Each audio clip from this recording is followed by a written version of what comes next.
नमस्कार, कसे आहात सगळे? ठरलं तर मगच्या आजच्या भागाला आपण सुरुवात करूया. प्रिया आता घरी न परतल्यामुळे नागराज आता इकडे-तिकडे चक्रा मारत असतो. त्याला वाटत असतं आता प्रिया कुठे गायब झाली की काय?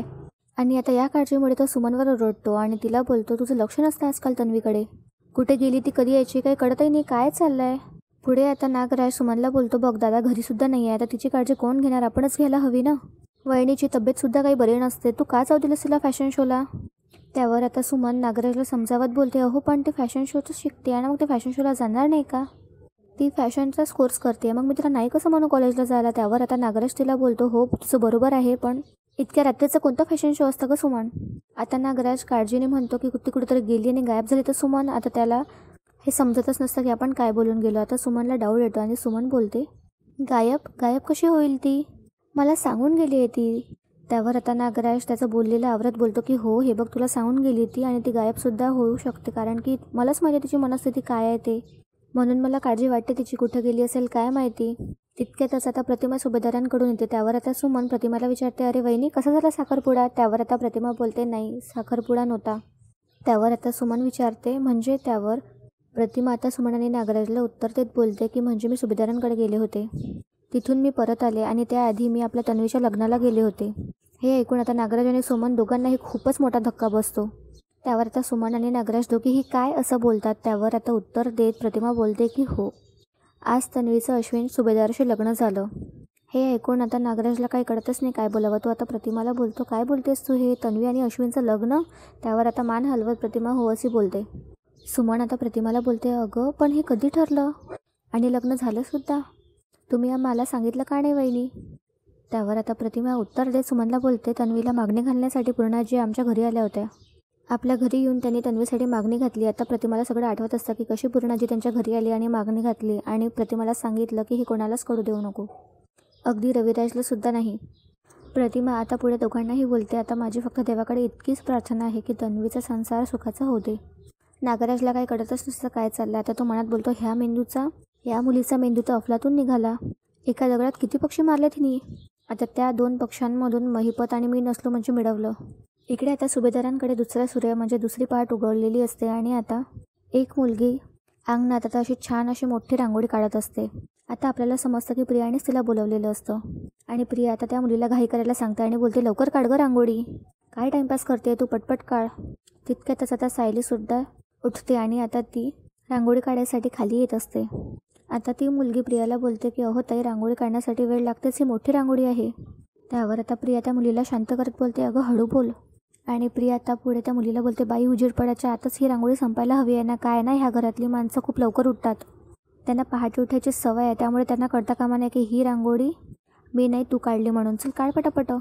आता ती मुलगी हो म्हणत आता रांगोळी काढत असते. तितक्यातच आता सायली देवघरात जाते आणि कपाटातून रांगोळीचा डब्बा काढते. सायली आता रांगोळी घेऊन बाहेर येतच असते. तितक्यातच आता तन्वी त्या रांगोळी काढण्यावाल्या मुलीला बाजूला करते आणि लगेच तिथे येऊन बसते आणि जशी की रांगोळी तीच काढते अशी ती दाखवते. सायलीला आता प्रियाकडे बघून आश्चर्यच वाटतं की ती एवढ्या पहाटे कशी उठली आणि तिने रांगोळी कशी काय काढली आहे ते. सायली रांगोळीकडे बघत असते. त्यावर आता प्रिया तिला बोलते, काय गं मी पहाटे उठून अशी रांगोळी काढली म्हणून तुझ्या पोटात दुखत आहे का?" त्यावर आता उत्तर देत सायली प्रियाला बोलते, "माझी पचनशक्ती खूप चांगली आहे गं. हे असलं काही उठसूट माझ्या पोटात दुखत नाही." हे ऐकून आता प्रिया तोंड वाकडं करते. पुढे आता सायली बोलते, "काय गं रांगोळी कुठून आणलीस तू?" त्यावर आता प्रिया सायलीला उत्तर देते, "घरातून आणली." सायलीला आता शंका येते आणि ती बोलते, "शक्यच नाही आहे. या घरातली एकूण एक वस्तू मला माहिती आहे कुठे असते ती. आणि आपल्याकडे रांगोळीचा डबा फक्त देवघरातल्या कपाटात असतो आणि तोही माझ्या हाती आहे सध्या." त्यावर आता प्रियाला काही सुचत नसतं काय बोलावं आणि गडबडतच आता ती उत्तर देते, "घरात होती म्हणजे माझ्याकडे होती. मला आता ते रांगोळी काढायची होती ना, म्हणून मी विकत आणली." प्रिया आता सायलीला नजरसुद्धा मिळवत नसते, कारण ती चक्क खोटं बोलत असते. त्यावर आता सायली प्रियाला बोलते, "हो का? इतक्या पहाटे कोणती दुकानं उघडे असतात गं? कुठल्या दुकानातून आणलीस तू?"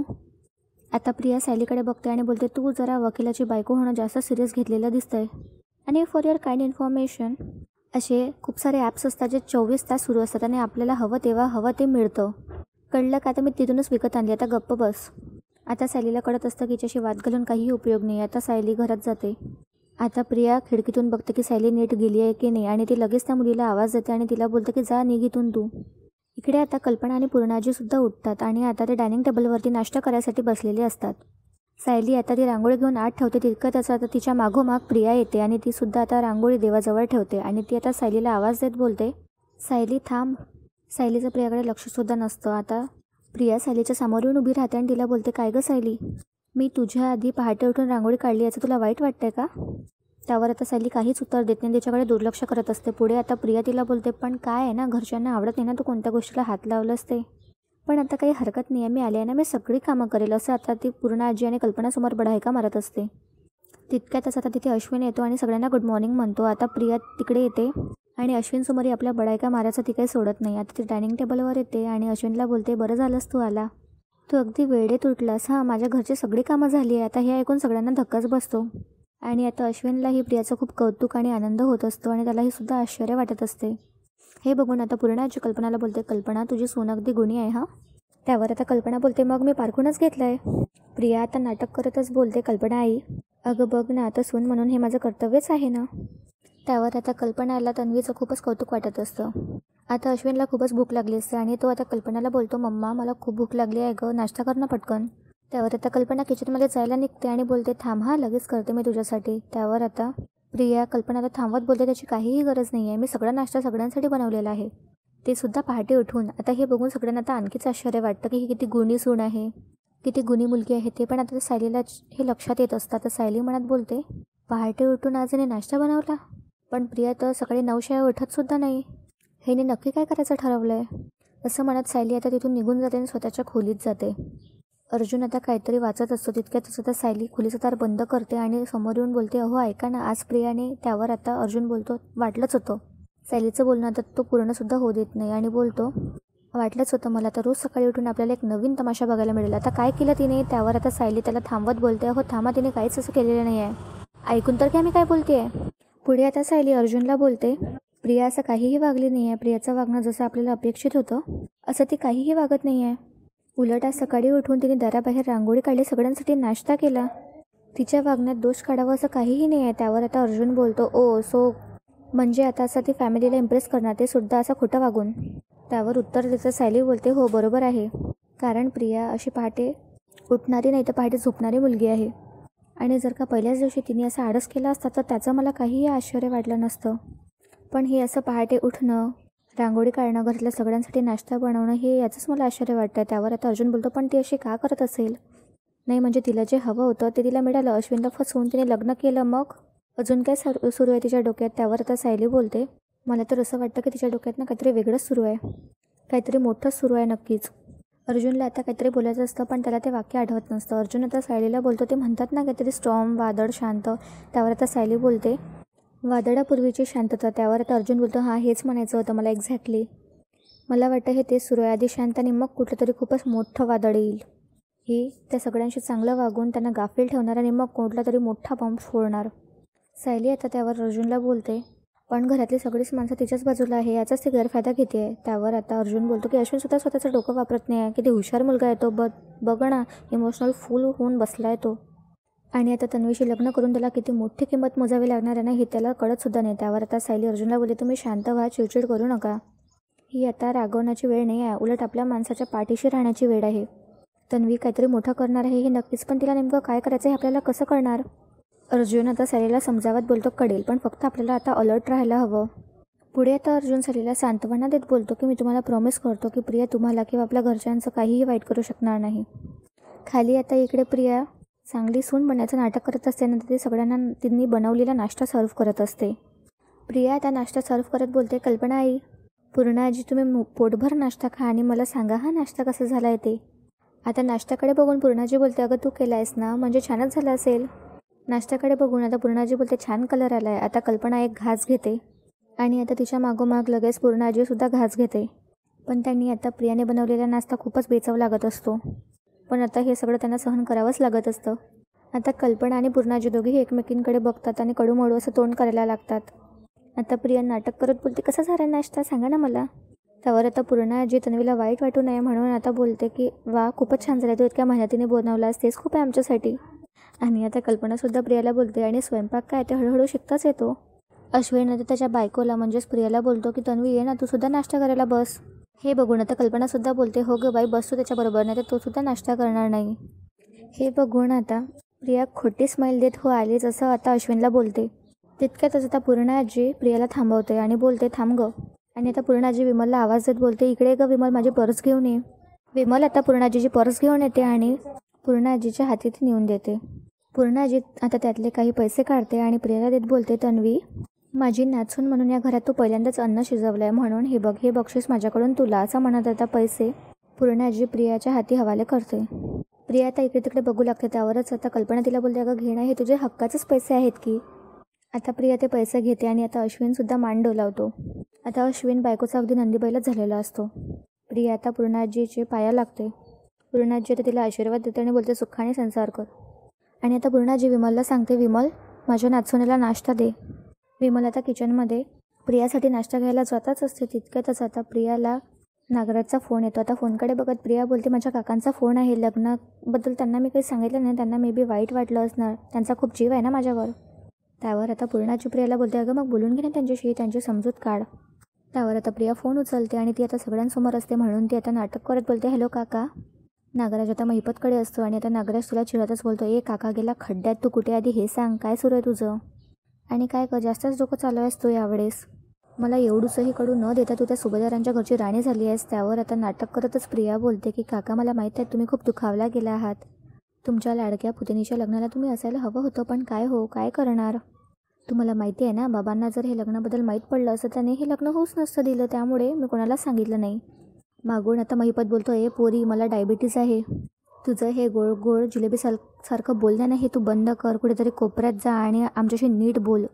आता प्रिया काही ऐकू नाही येत आहे बा असं दिखावा करते आणि ती बोलते हॅलो हॅलो बोलते की ते नेटवर्क नाही असं म्हणतात. ती बाहेर एका कोपऱ्यात जाते आणि सगळ्यांना बोलते की मी आलेच. त्यावर आता सगळे बोलतात की हो जा तू बोलून घे. प्रिया आता कोपऱ्यात जाऊन दोघांनाही बोलते हां बोला आता पण हां जरा अदबी नाही तुम्ही जरा सुभेदारांशी सुनाशी बोलताय. सून आहे मी आता सुभेदारांची हे लक्षात ठेवून माझ्याशी बोला हां. आता हे ऐकून महिपत मागून बोलतो अरे आम्ही लाख विसरलो तरी तू आम्हाला विसरू देणार आहेस का.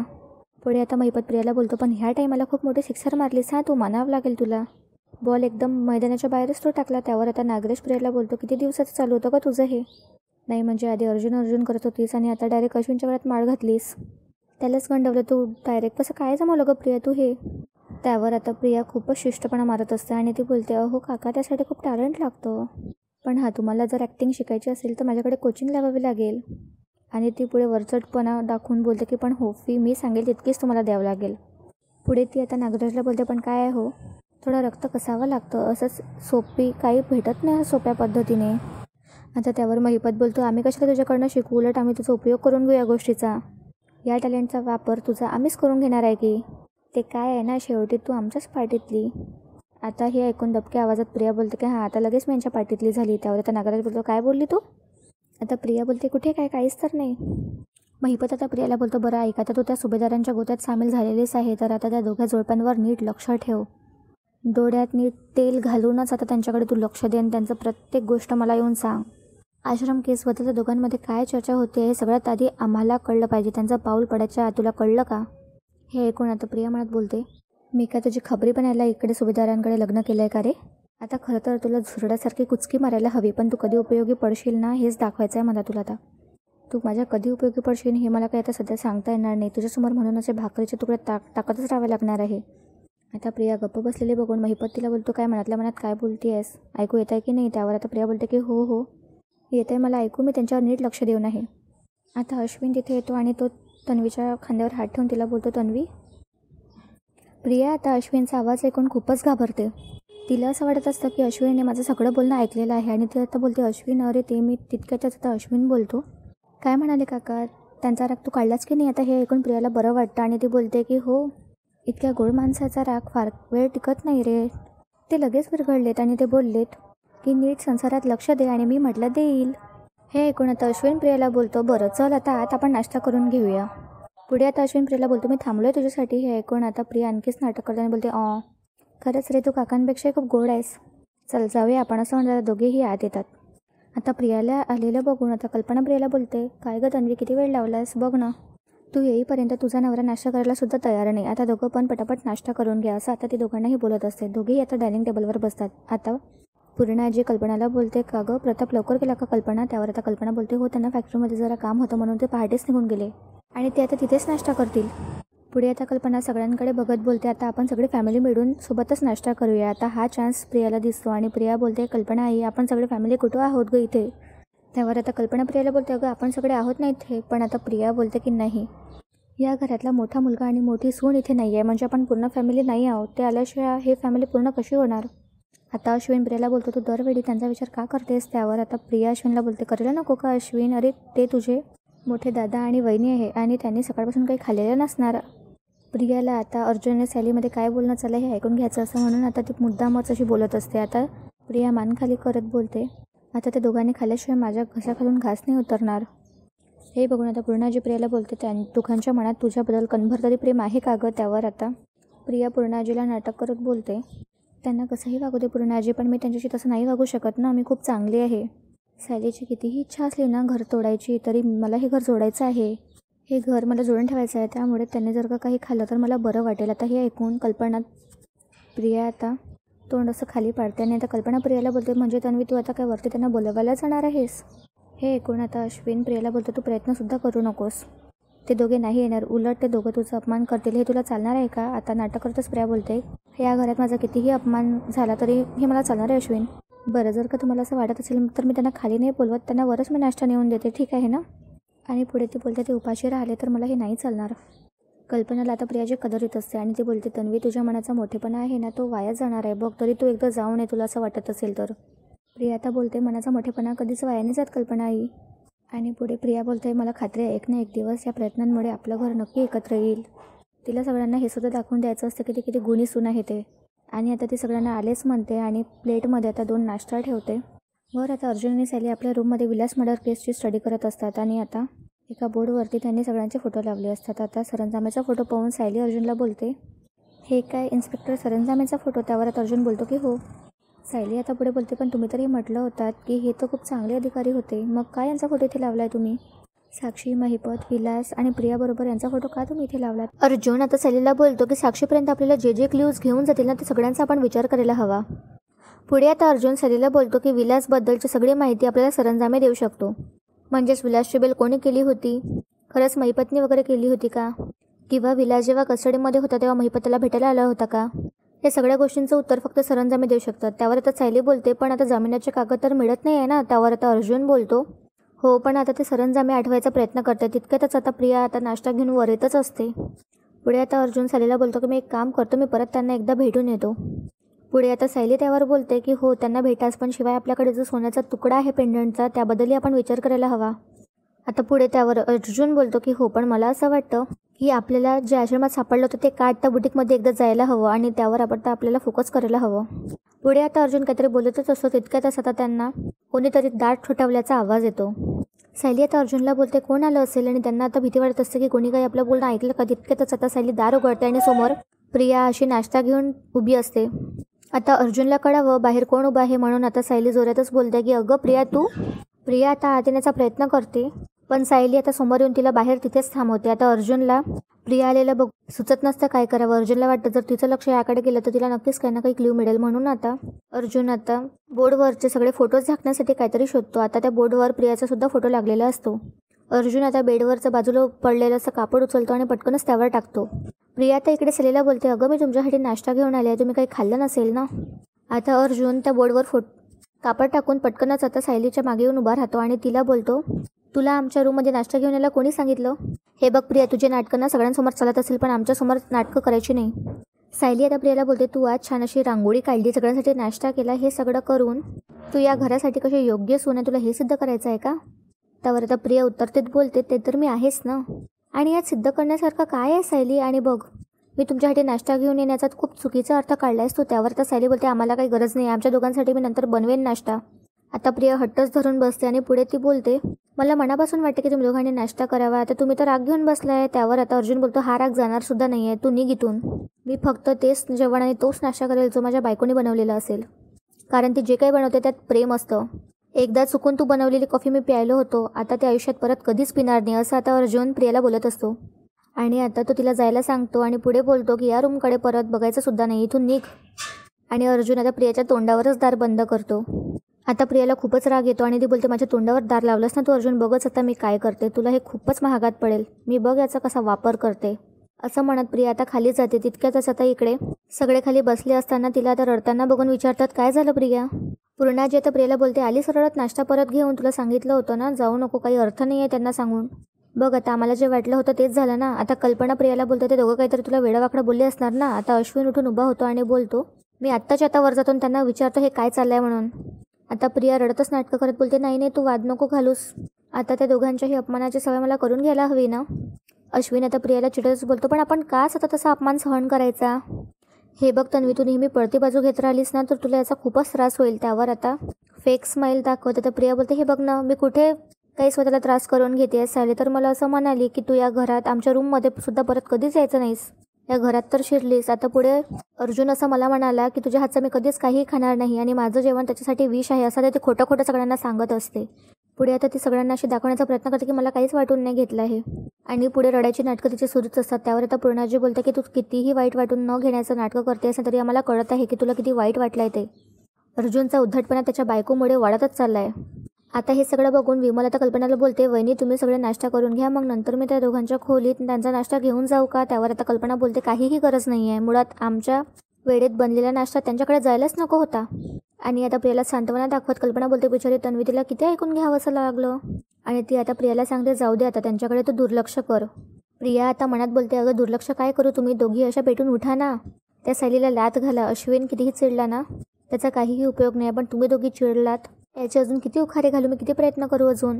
आता प्रियाला काहीतरी बोलायचं सुचतं आणि ती लगेच कल्पनाला बोलते, मामी ठीक आहे त्यांनी माझा मान ठेवला नाही, पण त्यांनी निदान सुभेदारांच्या रीतिरिवाजात तर मान ठेवायला हवा होता ना. म्हणजे हिरवा चुडा घातलेली नवीन सून अशी दारात उभी असताना तिला असं कोणी हाकलतं का? त्यावर आता अश्विन बोलतो, तू प्लीज तन्वी मनाला लावून घेऊ नकोस. त्यावर आता आणखी रडत प्रिया बोलते की नाही रे, मला हे सगळं सहनच होत नाही आहे, मी अर्जुन आणि त्याच्या बायकोच्या मनात कायम अशी खूपच राहणार आहे का? आणि ती आता कल्पनाकडे बघत म्हणते, मामी आपल्या घरात कधी आनंद येणारच नाही आहे का? हे ऐकून आता पूर्णाजी बोलते, तुला या घरात तुझं स्थान नक्की मिळणार तन्वी. आणि आता पूर्णाजी जोरातच अर्जुन अर्जुन असं ओरडतच त्याला आवाज देते. आता अर्जुन बोलतो, बघा सायली, मिसेस सायली मी तुम्हाला म्हटलं होतं ना ही मुलगी तमाशा नक्कीच करणार, झालं. त्यावर आता सायली अर्जुनला बोलते की हो पण आपण निदान खाली जाऊन तर बघूया काय झालं आहे, आणि हो कोणी काहीही बोलत तर प्लीज तुम्ही शांत राहा. त्यावर आता अर्जुन बोलतो, बघू चला तर तुम्ही आधी खाली. आणि दोघेही आता खाली येतात आणि अर्जुन आता पूर्णाजीला बोलतो, काय झालं पूर्णाजी? त्यावर आता पूर्णाजी बोलायच्या आधीच अश्विन बोलतो, काय झालं, तुला माहिती नाही का काय झालं ते, आणि का उगाच असा वागतोय सगळ्यांशी?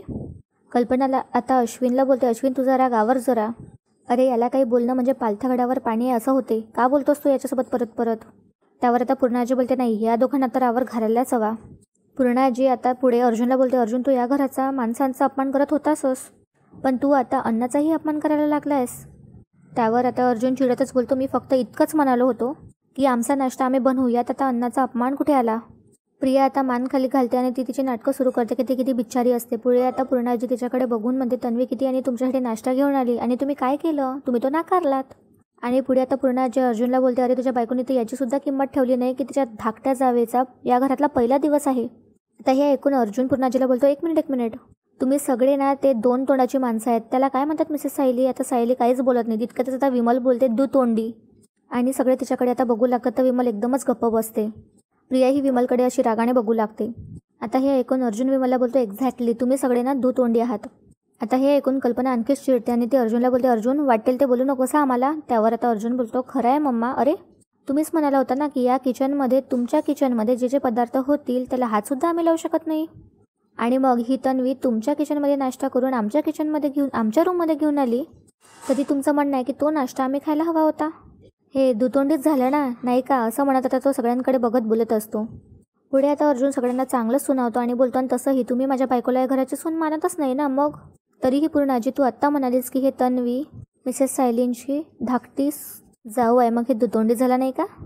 त्यावर आता पूर्ण आजीला राग येतो आणि ती अर्जुनला बोलते, पुरे झालं अर्जुन. त्यावर आता अर्जुन बोलतो की नाही अजून खूपच बाकी आहे, थांब आता तर मी सुरू केलं. आजचा भाग इथे संपतो. उद्याच्या भागात आपल्याला पाहायला मिळणार आहे. सायली आता बिल दाखवत अर्जुनला बोलतो की तुम्ही त्या दुकानातून त्या दिवशी जो स्कार्फ घेतला होता ना, हे त्याचं बिल.